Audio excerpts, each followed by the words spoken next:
د افغانستان په ختیځو ولایتونو کې د پسرلي تازه پیل ده. هغه هیوادوال چې په دغه سیمه کې اوسیږي نو دوی باید د روغ صحت او روغ ژوند دپاره یو نیالګی وکري، ځکه همدا د نیالګیو کرلو وخت ده. له دې سره به یو طرف زموږ ژوند ته ډیره ګټه ورسوي، سالمه روغتیا څخه به برخمن شو، او بل طرف ته به زموږ سیمه او منطقه ښېرازه، ښکلې او ښایسته شي.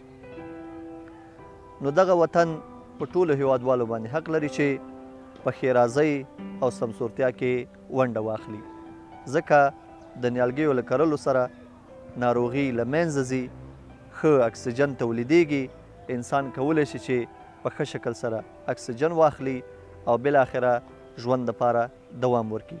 نو د روغ ژوند او سالمې روغتیا دپاره د نیالګیو کرلو ته اړتیا ده. نو پکار ده چې ټول هیوادوال له دغسې فرصتونو څخه استفاده وکړي، خپله سیمه، منطقه او هیواد سمسوره کړي. ډېره زیاته مننه.